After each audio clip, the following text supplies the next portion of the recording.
আসসালামু আলাইকুম ওয়া রাহমাতুল্লাহি ওয়া বারাকাতুহু। কখনো কি মনে হয়েছে আপনার জীবনটা একটা বিশাল প্রশ্নের জবাব খুঁজছে? সুখ কোথায়, শান্তি কোথায়, কে বলবে কোনটা সঠিক আর কোনটা ভুল? আজ আমরা এমন তিনটি আয়াতের দিকে তাকাবো যেগুলো আমাদের জীবনের সব প্রশ্নের উত্তর হয়ে উঠতে পারে। এই আয়াতগুলো শুধু শব্দ নয়, এগুলো হলো জীবন বদলে দেওয়া আলোর দিশা।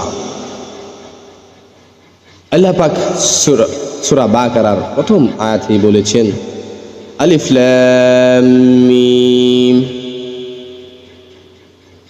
যার এই তিনটি অক্ষরের অর্থ আল্লাহই ভালো জানে।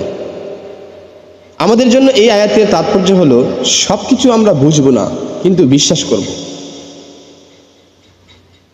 আপনি ভাবুন, একজন ছোট্ট শিশু তার বাবার কাজ সবসময় বুঝে না। সে জানে না তার বাবা কি করছে, কিন্তু এতটুকু সে জানে যে তার বাবা তার জন্য কোনো ভুল কাজ করবে না, তার কোনো মন্দ চাইবে না, সবসময় ভালোই চাইবে। তেমনি আমাদের সৃষ্টিকর্তা আল্লাহ যখন কিছু বলেন তা হয় পরিপূর্ণ হিকমতের সাথে, কারণ আল্লাহ সর্বশক্তিমান। আল্লাহ আমাদের সৃষ্টি করেছেন, আল্লাহ জানেন আমাদের কখন কি প্রয়োজন, কখন কি পেলে আমাদের জন্য সর্বোত্তম হয়, সেটাই আল্লাহ পাক আমাদের জন্য করে থাকেন। জীবনে যখন কোনো কিছু বুঝতে পারি না, তখন আমাদের দায়িত্ব হয় আল্লাহর উপর ভরসা করা, বিশ্বাস করা তিনি জানেন, আমরা জানি না। কারণ একমাত্র ভরসার জায়গাই হলো আল্লাহ। এই পৃথিবীতে যত মানুষ দেখবেন সকলেই কিন্তু স্বার্থর পাগল হয়। আজকে আপনার জন্য যদি কোনো বন্ধু আসে, তাহলে দেখবেন সে যদি কোনো স্বার্থ হয় তাহলেই সে আসবে, কিন্তু আল্লাহ নিঃস্বার্থভাবে আমাদের পাশে ছিলেন, আছেন এবং থাকবেন। যালিকাল কিতাবু লা রাইবা ফীহি হুদাল লিল মুত্তাকিন। এই কিতাব সেই কিতাব, এতে কোনো সন্দেহ নেই, এটা পরহেজগারদের জন্য পথ নির্দেশ। এই কোরআন আল্লাহর পক্ষ থেকে এক এমন দিক নির্দেশনা যাতে বিন্দুমাত্র কোনো সন্দেহ নেই। ধরুন, আপনি গভীর অন্ধকারে হারিয়ে গেছেন, সামনে কিছুই দেখা যাচ্ছে না, হঠাৎ এক আলো জ্বলে উঠল যেটা আপনাকে নিরাপদ পথে নিয়ে গেল। কোরআন হচ্ছে সেই আলো। আরেকটি বাস্তব উদাহরণ, এক তরুণ যার জীবন ছিল অপরাধ, মাদক আর দুশ্চিন্তায় ভরা। একদিন কোরআনের এই আয়াত সে শুনল এবং ভাবল, আল্লাহ তো বলেছেন কোনো সন্দেহ নেই, তাহলে আর আমি কেন অন্যদিকে দৌড়াই? সেদিন থেকে ওই তরুণের জীবন বদলে গেল। কোরআনকে সে বন্ধু বানালো।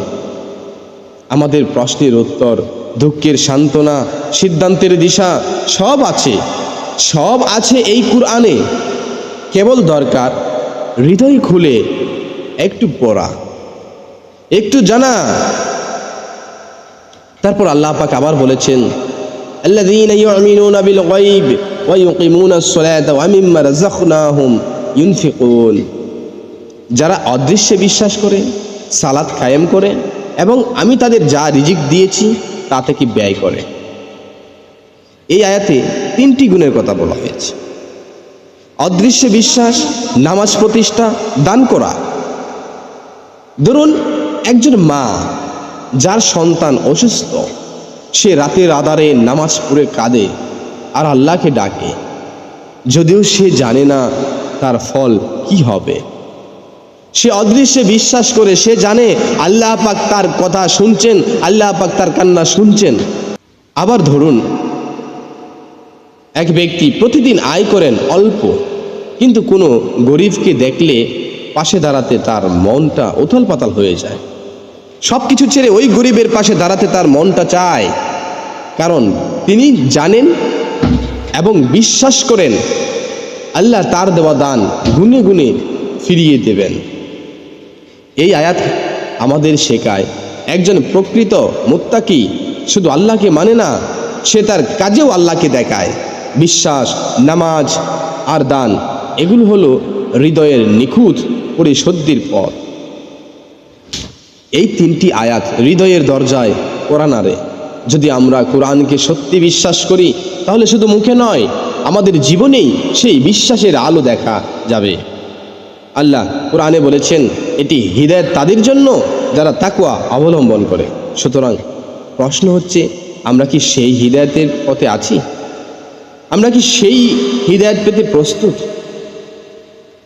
কমেন্টে আপনাদের কাছে সেই প্রশ্নটাই রয়ে গেল। আমরা কি সকলেই প্রস্তুত আছি হিদায়াত, আল্লাহর হিদায়াত নেওয়ার জন্য? সবাই কমেন্টে জানাবেন। লাইক, কমেন্ট এবং শেয়ার করে সাবস্ক্রাইব করে আমাদের সাথে থাকবেন। এরকম নতুন নতুন ভিডিও, শিক্ষণীয় আয়াত, তাফসির পেতে আমাদের সাথেই থাকবেন। ধন্যবাদ। আসসালামু আলাইকুম ওয়া রাহমাতুল্লাহি ওয়া বারাকাতুহু।